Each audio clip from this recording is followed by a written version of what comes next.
Hello बच्चों, कैसे हैं आप लोग। आशा करती हूँ कि आप सभी अच्छे होंगे। बच्चों, शुरू करते हैं आज का अध्याय सत्यवान सावित्री। आज का पाठ प्रवेश है दृढ़ इच्छा शक्ति और लगन से कोई भी कार्य संभव है। आधा कार्य तो तभी संभव हो जाता है जब हम अपने कार्यों को पूरा करने का संकल्प उठा लेते हैं।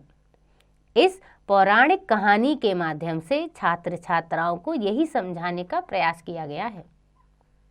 तो बच्चों, वर्तमान में ऐसी कौन सी परिस्थितियां हैं जिनके आगे हमें दृढ़ संकल्प होकर खड़े रहना चाहिए, यानी कि कभी भी हार नहीं माननी चाहिए।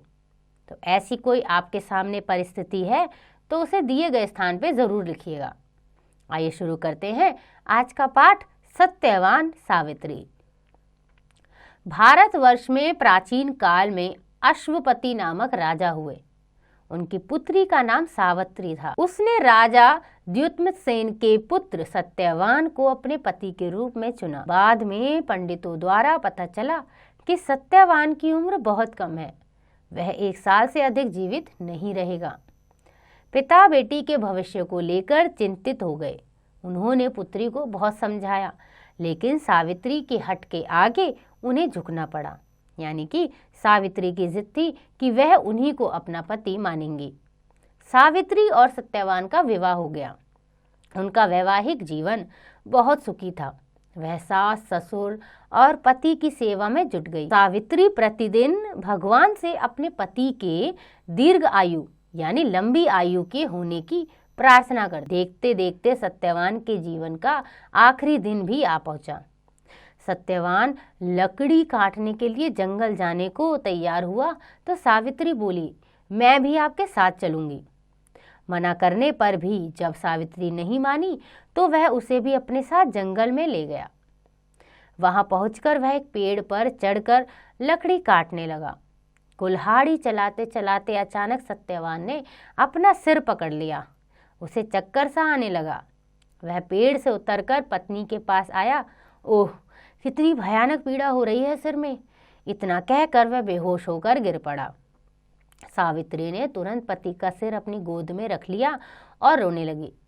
तभी उसके सामने एक काली छाया प्रकट होकर झुकी और उसका बड़ा सा हाथ क्षण भर के लिए सत्यवान के शरीर पर आया। सावित्री ने सिर उठाकर देखा, तभी काली छाया उससे दूर जाने लगी। रुकिए, मैं आपसे कुछ कहना चाहती हूँ, सावित्री ने कहा। छाया रुक गई। सावित्री पास आई और बोली, क्या आप मृत्यु के देवता हैं? प्रभु, आप मेरे पति को ले जा रहे हैं तो मैं भी आपके साथ चलूंगी, सावित्री ने कहा। यमराज बोले, नहीं, जिसकी आयु शेष है यानी जिसकी आयु अभी बची हुई है वह हमारे साथ नहीं आ सकता।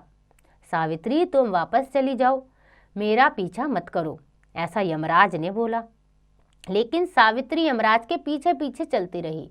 यमराज ने जब देखा कि सावित्री वापस नहीं लौट रही है तो सावित्री से बोले, सावित्री, जो ईश्वर का नियम है वह टल नहीं सकता। तुम चाहो तो मुझसे कोई वरदान मांग लो, यानी तुम्हारी कोई इच्छा है तो बोलो।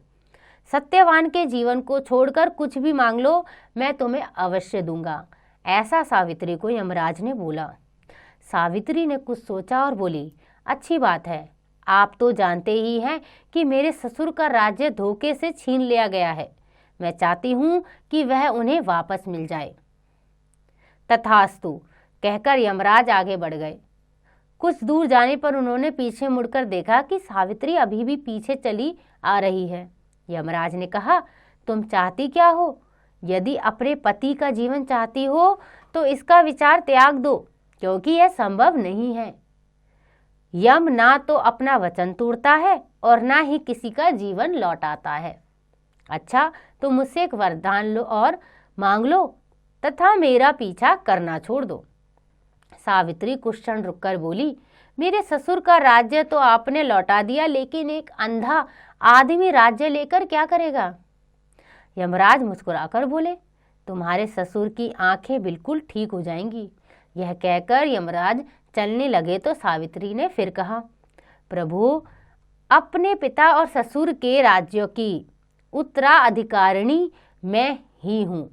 मेरे बाद इन दोनों राज्यों का कोई शासक नहीं होगा। मेरे पिता और ससुर के वंशों का क्या होगा? यमराज ने कहा, मैं तुम्हें वरदान देता हूँ कि तुम्हारे 100 पुत्र होंगे और वे दोनों वंशों को चलाएंगे। यमराज का इतना कहना था कि सावित्री का चेहरा खुशी से चमकने लगा। उसकी आंखों से आंसू गायब हो गए। उसने कहा, प्रभु, आपने मुझको 100 पुत्रों का वरदान तो दे दिया, लेकिन मेरे पति को अपने साथ लिए जा रहे हैं। पति के बिना पुत्र कैसे होंगे? यमराज चकित होकर सावित्री को देखने लगे। वे सावित्री की बातों में फंस चुके थे। यम ने पतिव्रता सावित्री को मन ही मन प्रणाम किया और हार स्वीकार कर ली। सत्यवान आंखें मलता हुआ उठ बैठा।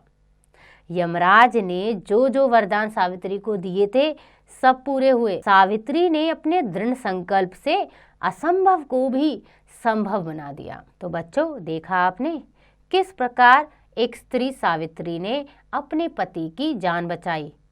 उन्होंने हार नहीं मानी। उनके अंदर दृढ़ संकल्प था, यानी कि कोई भी काम को पूरा करने की एक जिद थी जो उन्होंने की।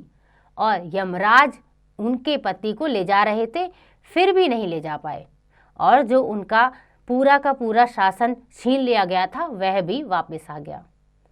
तो हमने सीखा, दृढ़ विश्वास और समर्पण से किसी भी असंभव को संभव किया जा सकता है।